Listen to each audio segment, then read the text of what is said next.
Let's get into these endurance runs. Where did that start? And with the torn ACL, you still what I don't get it. Okay, let's talk about that. So the first.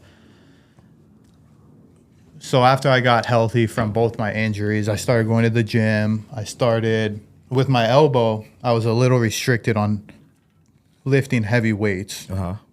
So I kind of looked for my own lane. I liked the hybrid aspect of it to where you were lifting, running, just you were able to do everything. So that's the type of working out I like to do.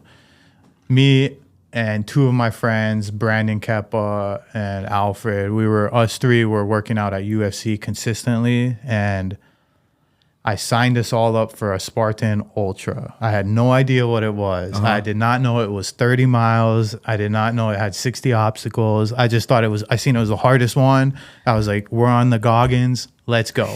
So I signed, I paid for them because I don't think they were going to do, I'm like, dude, I need you. Let's go. So I paid for them, and come to find out it was 30 mile, an ultra is anything over a marathon. So come to find out this was a 30 miler we signed up for, and I started just training slowly, getting better. And come race day, I actually won, but it wasn't the elite division. Wasn't the elite division. It was more just the open, which I'll explain that in a little bit. But so yeah, I did really good. My other friends finished as well. And after that, I just went full on in Spartan and obstacle course racing. So about a year, I was traveling to the mainland. I was doing a lot of races, mainly Spartan races, and a lot of Spartan racing is trail running. So I knew in order to be good at the Spartan, I had to be good at running. I'm already pretty physical, so I have the obstacle strength. That wasn't too hard. It was more so the long distance running.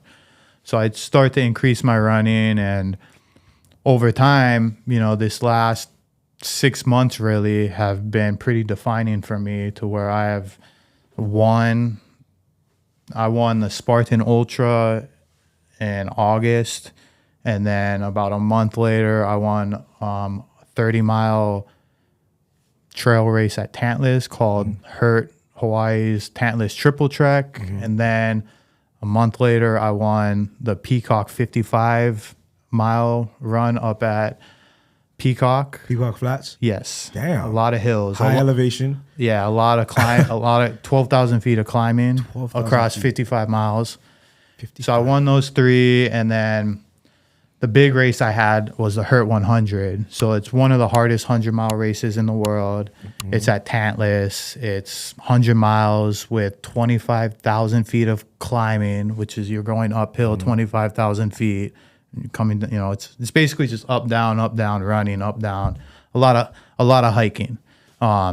Extremely technical, roots, rocks, mud, heat, and so that was like my main race. I really wanted to do good. And I was leading the first 50 miles. And then after the third lap, the first place guy ended up slowly passing me. And I ended up coming in second.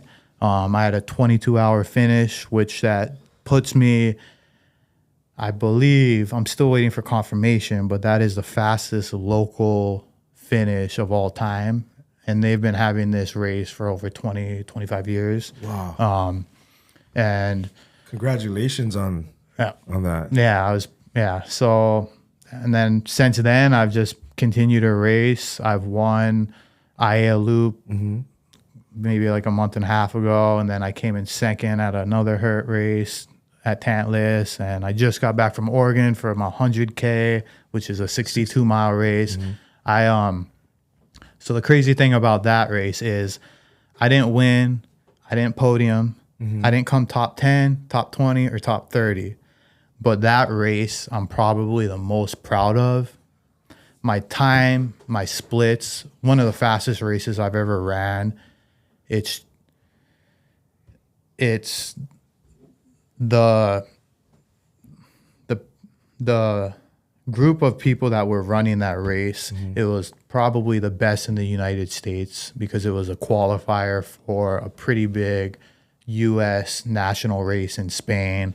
So I had a lot of the top runners in the States there. So, I mean, I'm a good runner.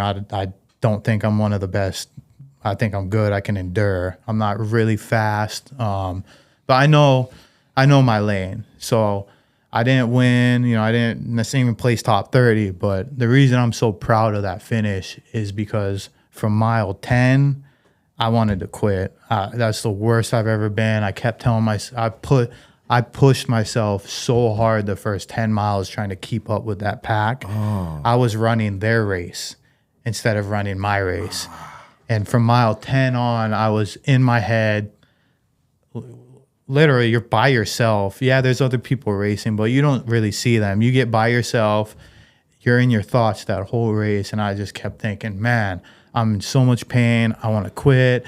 I'm going to just fall right here so I can tell my crew I'm injured.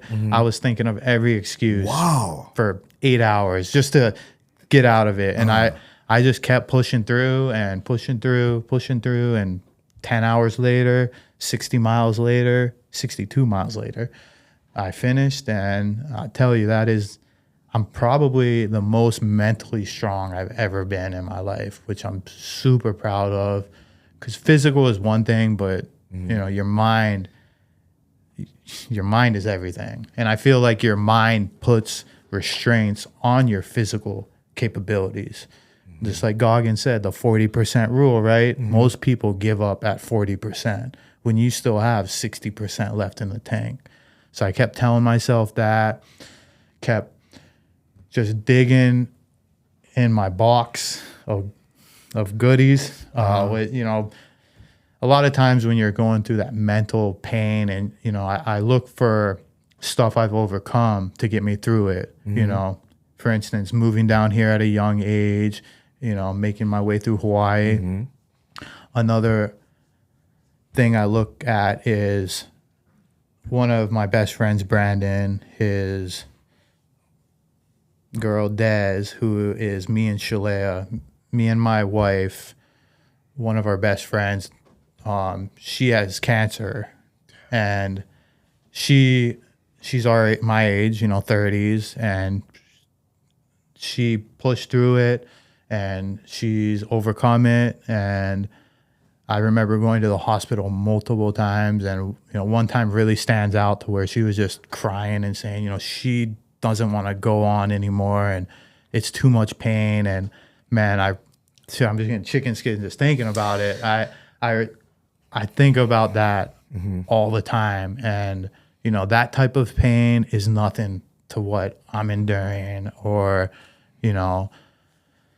So I just think of her overcoming that, how many other people have to deal with, you know, real pain. You know, this is pain I'm inflicting on myself. And, you know, that really helps me get through it.